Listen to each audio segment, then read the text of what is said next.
를 주제로 고객 행동의 이해, 고객 가치의 의미, 고객 가치 창출 방법에 대해 학습하겠습니다. 이번 시간의 학습 목표와 학습 내용을 확인해 주세요.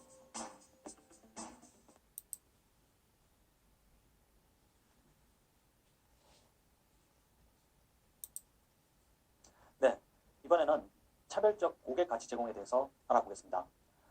먼저 고객에 대한 이해, 고객에 대한 이해를 바탕으로 고객 가치 분석에 대해서 살펴보는 시간 갖도록 하겠습니다.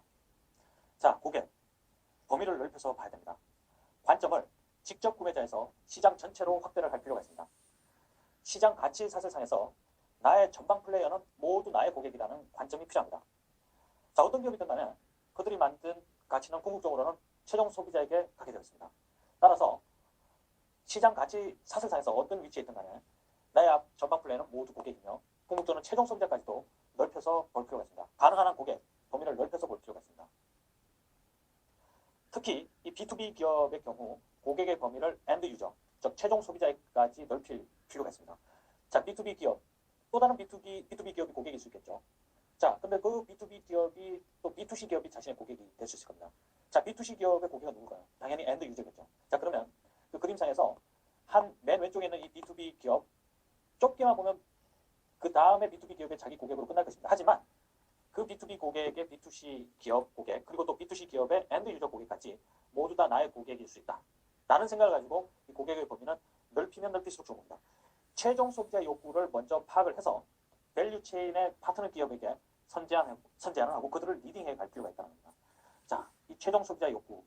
내가 비록 B2B 기업으로서 나 1차적 고객은 B2B 기업이고 B2C 기업일지라도 그들이 최종적으로 목표로 하는 엔드 유저까지 나의 고객이라는 생각으로 접근할 필요가 있다는 겁니다. 확장된 고객의 범위를 보여주는 페이지입니다. 자, 화학회사 입장에서 봤을 때, 자, 납타를 통해 가지고 추출된 걸 베이스로 해서 원부자재를 만들겠죠. 이 원부자재가 자, 원부자를 중심으로 해서 최종 제품을 만들겠습니다. 그리고 그 최종 제품의 사용자인 엔드 유저. 자, 이 화학회사도 확장을 해보면은 앞단에 전방 플레이어에 내가 생각했던 것보다 훨씬 더 많은 고객이 있을 수 있다는 거죠. 그래서 확장된 고객의 범위, 가능한 한 넓혀서 갈 필요가 있다는 것을 보여주는 페이지입니다.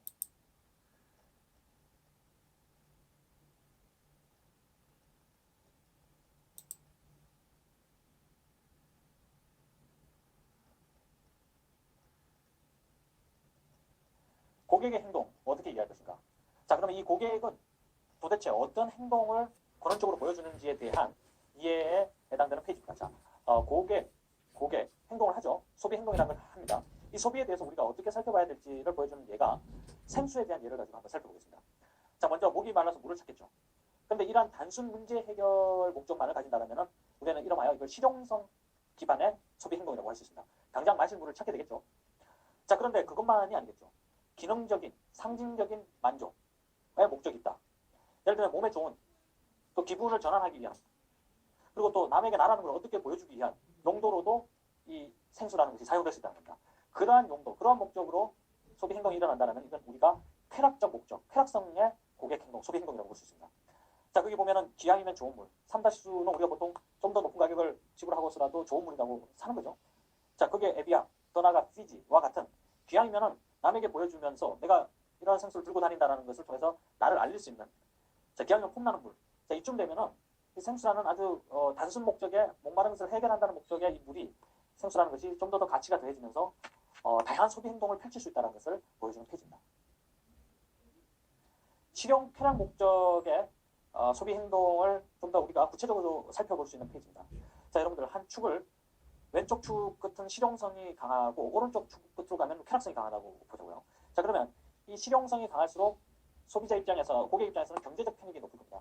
자, 그런데 이 경제적 편익은 저렴한 가격에 뭔가를 내가 가질 수 있다는 편익인데 이게 쾌락성 쪽으로 가면 갈수록 경제적 편익은 떨어질 겁니다. 아무래도 더 높은 가격을 지불하고서 사야 되니까.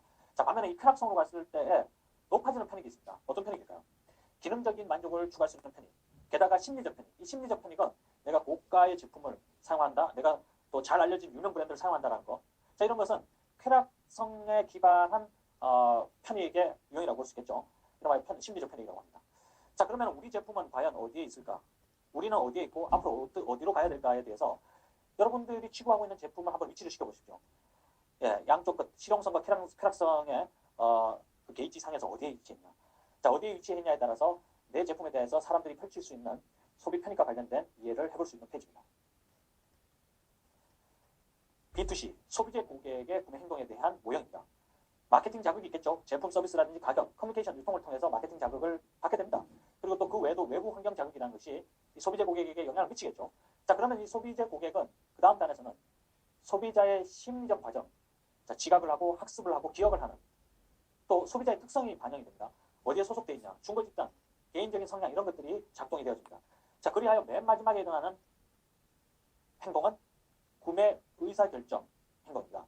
문제인식, 정보 탐색, 대안 평가, 구매 후 행동에 이르기까지의 구매 의사결정이 일어나겠죠. 그를 통해서 맨 마지막에 내 제품에 대한 최종적인 구매라는 것이 일어나게 되는 겁니다. 소비재 고객의 일반적인 구매 의사결정 과정은 자, 그 도표를 보면은 맨 먼저 문제 인식, 필요에 대한 인식이겠죠. 그 다음은 정보를 탐색을 합니다. 이 문제를 해결할 수 있는 해결에 해당되는 것들이 뭐가 있을까?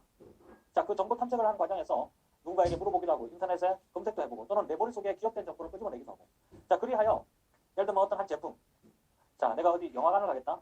자, 이 영화관을 간다라고 했을 때 떠오르는 대안들이 있을 겁니다. 그 대안들에 대한 평가를 하겠죠. 자, A라는 시네마, B라는 시네마, C라는 시네마 어디가 가장 좋을지 선택을 해서 최종적으로 가서 구매를 하는 행동을 펼치게 됩니다. 자, 어떤 제품 하나 샀다고 보면은 그 제품을 사기 전에 먼저 문제 인식이 일어날 거고 정보를 탐색할 거고 여러 대안 중에 하나를 평가를 해서 선택을 하겠죠. 자, 그런데 이 제품 같은 경우는 구매를 하고 나서 끝나는 것이 아니라 구매 후 행동, 구매 후의 행동도 중요합니다. 예를 들어 폐기 처분을 하는, 그러니까 이별을 하는 구매가 아주 중요하다. 우리가 보통 소비라고 하면은 이 구매에만 초점을 맞추는데 이 구매 전 단계 문제 인식을 하고 정보 탐색을 하고 대안 평가를 하는 건 굉장히 중요합니다. 그리고 구매를 하고 난 이후의 행동, 따라서 이 소비를 바라볼 때는 소비 사이클 전체를 바라보는 좀 더 넓은 시야를 가질 필요가 있다. 구매에만 초점을 맞추는 것은 건시한다.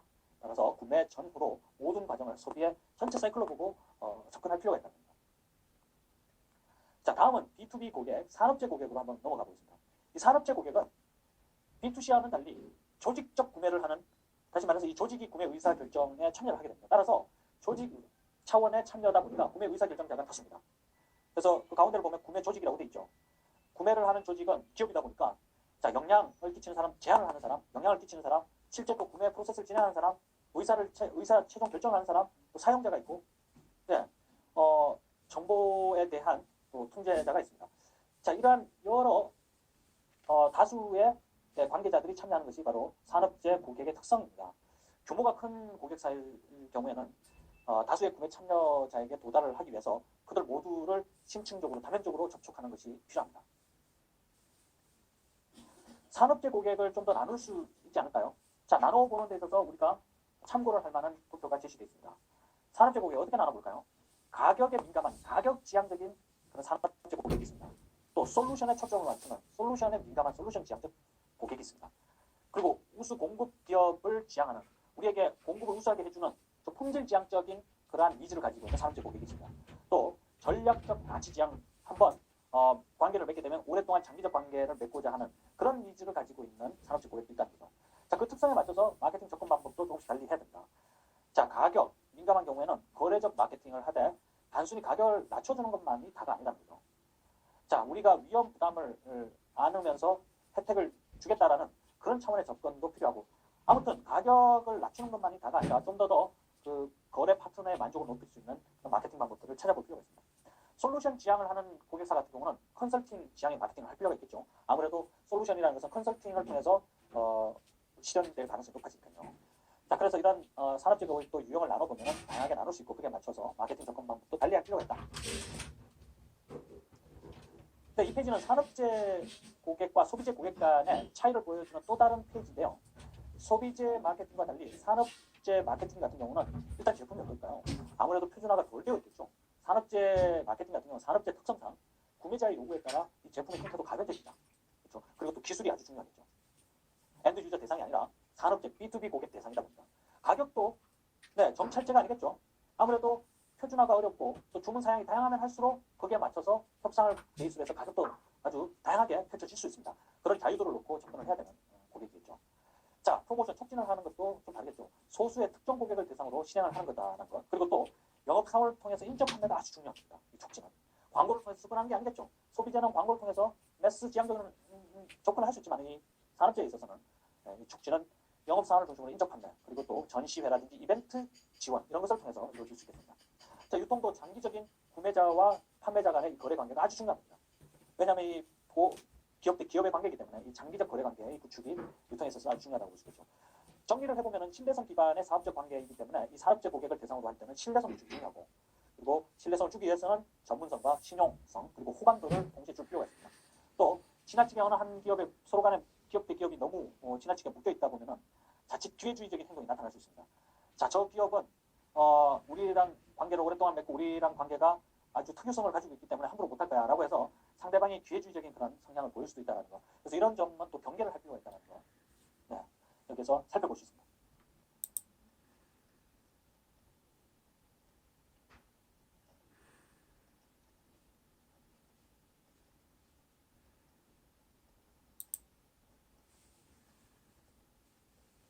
네, 지금부터는 고객 가치에 대해서 살펴보겠습니다.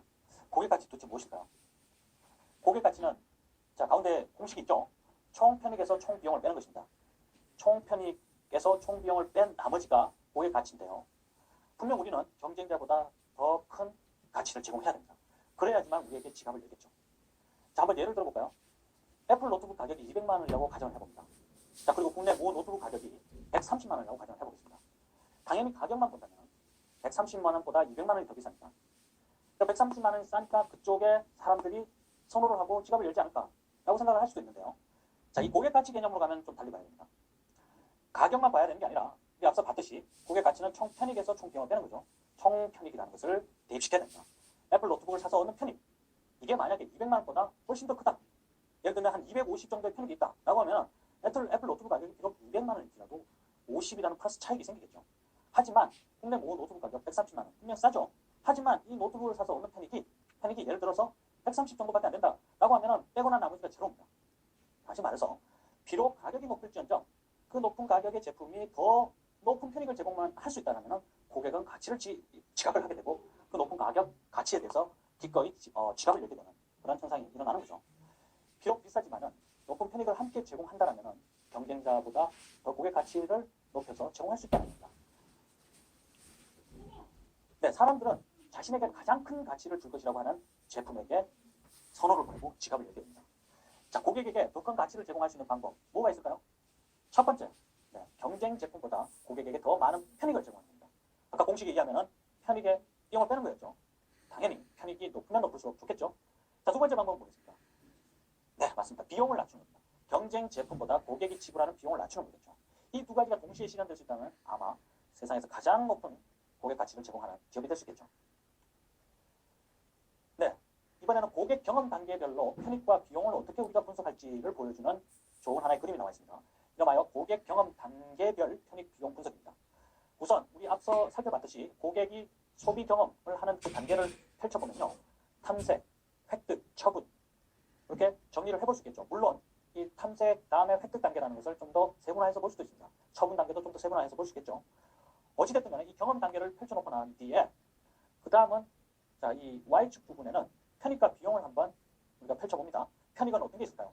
네, 제공물 편익이 있고요. 브랜드 편익이 있습니다. 제공물 편익은 제품이 주는 편익, 서비스가 주는 편익, 종업원이 주는 편익이 대표적이겠죠.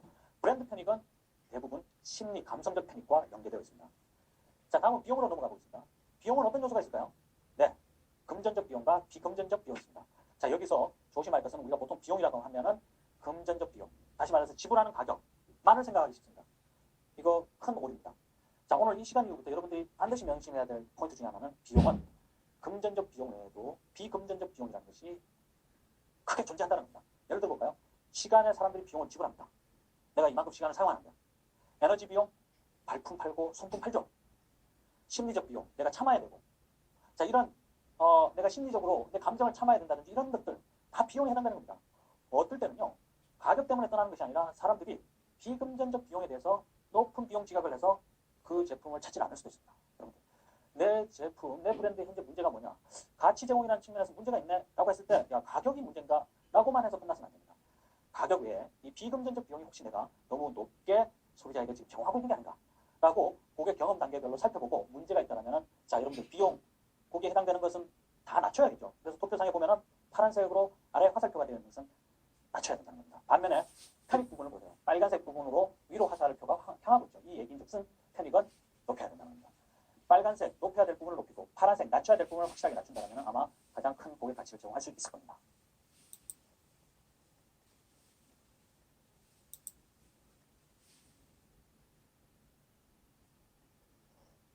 네, 고객 가치 어떻게 창출할 것인가? 자, 하나 예를 들어보겠습니다. 고객 가치 제공 프로세스를 세차장을 놓고 한번 우리가 한번 분석을 해볼까요? 먼저 눈이 온 뒤에 차가 더러워지겠죠? 아마 뭐 대부분의 사람들은 세차하러 가려고 하는 문제 인식이 일어날 겁니다. 자, 그러면 이제 문제 해결을 하러 세차장에 가서 세차를 하겠죠. 여기까지 하면은 이건 단순한 그냥 제품에 불과한 겁니다. 자, 여기에서 이제 뛰어넘어가야 됩니다.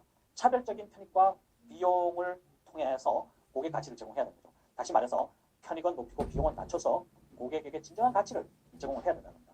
자, 편익은 어떤 게 있을까요? 경쟁업체보다 최신 설비로 더 깔끔한 세차를 해주고 내부 세차 서비스까지 제공을 해준다든지 더 전문적인 안내를 해주고 더 믿을만한 브랜드라는 것을 알려준다면 편익은 높아지겠죠. 다음에 경쟁업체보다 더 저렴한 세차, 더 빠른 세차, 더 가까운 곳에 언제 어디서나 내가 쉽게 다가갈 수 있고 기다리는 불편함도 작다. 자, 이런 비용을 줄이는 겁니다. 이 두 가지가 실현된다면 단순 제품에 불과한 것이 아니라 높은 고객 가치를 제공하는 세차장이 되는 것이고 세차 서비스가 되는 거죠. 네, 고객 가치 제공과 관련해서 우리가 참고할 만한 또 다른 사례가 하나 있습니다. 인앤아웃 버거입니다. 미국의 서부 지방에만 출점되어 있는 희소성 전략을 사용하는 대표적 브랜드인데요. 자, 이 인앤아웃 버거는 페리스 힐튼이 음주운전을 해서까지 가서 사먹을 정도로 아주 유명세를 타고 있는 브랜드입니다. 진짜 저도 한번 먹어봤는데, 자, 이 프레쉬한 냉동 재료가 아니라 감자튀김 같은 경우도 그 즉시 바로 잘라서 튀겨서 나오기 때문에 신선하다는 것이 아주 중요한 포인트입니다. 그런데 자, 저는 여기서 더 강조를 하고 싶은 것은 사람들에게 이 불필요한 비용 이런 부분들을 효과적으로 잘 맞춰서 간 사례라는 측면에 초점 두고 싶어요. 자, 햄버거 가게 일반적인 문제를 한번 볼까요? 불필요한 비용이 있습니다. 여러분들 햄버거 가게 한번 떠올려 보십시오. 맥도날드라든지 이런 떠올려 보면 아마 눈을 어디에 둬야 될지 모를 정도의 복잡한 메뉴판이 아마 떠오르실 겁니다. 원치 않은데 강요되고 있는 비용입니다. 자, 결핍된 편익 뭐가 있을까요? 신선하고 건강한 햄버거를 먹고 싶은데 근데 우리는 보통 햄버거 하면 정크푸드라 그래서 냉동, 자, 그래서 몸에 안 좋다라고 되어 있고 그리고 나만의 햄버거를 못 먹죠. 이미 다 만들어진 거 강제로 먹이는 거 아닙니까? 내가 구매는 내가 하긴 하지만 이미 만들어진 거. 자, 이런 편익의 결핍 인앤아웃은 어떻게 자, 이걸 차별적으로 다른 브랜드와 달리 가느냐. 우선 방요 비용을 없앴습니다. 해피밀 세트, 어린이 메뉴, 샐러드, 디저트, 버거도 뭐 각양각색의 버거 없습니다. 이거는 온리 햄버거와 치즈버거밖에 없습니다. 자, 기타 메뉴도 프렌치 프라이 하나, 음료수 이거 외에 없습니다. 자, 거기 사진의 가운데 부분을 보시면 메뉴판이 나와 있는데 아주 단순합니다. 결핍 편익을 어떻게 채우냐? 냉동이 아닌 냉장 재료를 사용한다는 거. 그리고 또 시크릿 메뉴라고 해서 고객이 나는 어니언, 양파를 좀 더 넣어달라. 나는 자 토마토를 하나 더 넣어달라고 부탁을 하면 거기에 맞춰서 나오게 됩니다. 자, 이런 측면을 보면은 방요 비용을 잘 없애고 결핍 편익을 잘 채웠다고 볼 수 있겠죠. 다음 사례는 이케아입니다. 자, 이케아는 가구의 일반적 문제 어떻게 문제 해결을 했을까요? 먼저 일반적 가구점을 한번 떠올려 보십시오. 불필요한 비용, 지나치게 선택의 폭이 넓고 또 자, 이 직원들이 성가시게 하기도 한다. 그리고 어두침침한 분위기. 결핍된 편의가 뭐가 있을까요? 자, 명랑한 쇼핑을 하고 싶은데 그리고 아이가 딸린 엄마 같은 경우 자유로운 쇼핑을 하고 싶은데 안 되죠. 결핍되어 있습니다. 편의. 이케아는 어떻게 했냐? 먼저 강요 비용을 없앴습니다. 제품의 종류를 아주 단순화시켰습니다. 스타일 중심으로 스토리를 만들어서 제품을 판매하고 있습니다. 그 왼쪽에 여러분들 이케아의 스토리가 담겨있는 스타일을 제안을 하는 매장의 형태를 한번 보십시오. 천편일률적인 침대만 가득 있고 옷장만 가득 있는 그런 공간이 아니죠. 마치 내가 어떤 한 리빙 스타일리스트가 만들어 놓은 공간에 와 있는 느낌입니다. 배송 조립 서비스 하지 않습니다. 쇼핑 도움이 없었습니다. 문제가 있는 인적 그런 서비스에서 소비자에게 불필요한 강요를 하는 그런 부분들을 과감하게 없앤 거죠. 결핍 편익을 어떻게 채웠을까요? 실내 조명 밝기를 키웠습니다. 매장 내 카페를 운영을 하고 점심 또 해결할 수 있게끔 타가 시설까지 운영을 해서 엄마가 와서 마음 놓고 시간을 즐기고 갈 수 있게끔 했다는 거죠. 네, 정리를 해보겠습니다. 고객에게 가치를 제공하려면 먼저 고객의 범위를 넓혀서 이해를 해야 됩니다. 단순히 나 앞에 있는 1차적 고객만 생각할 게 아니라 그 고객의 고객, 또 그 고객의 고객, 종국에는 엔드 유저까지, 내가 비록 B2B 기업이지만 엔드 유저까지 이해를 하겠다라는 고객 범위의 확장성이 반드시 필요합니다. 다음, 고객 가치. 중요하죠? 뭡니까 여러분? 편익에서 비용을 뺀 거죠.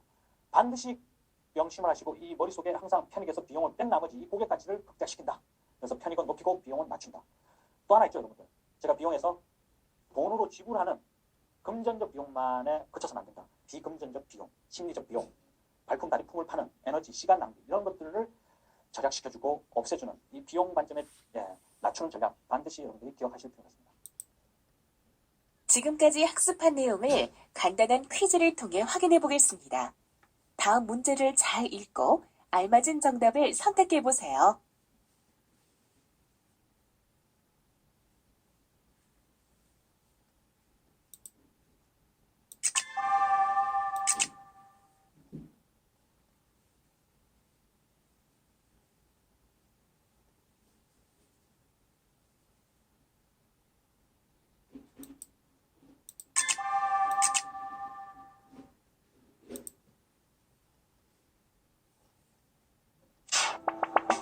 이번 시간에 배운 내용을 정리해 볼까요? 다음에 제시되는 내용을 확인해 주세요.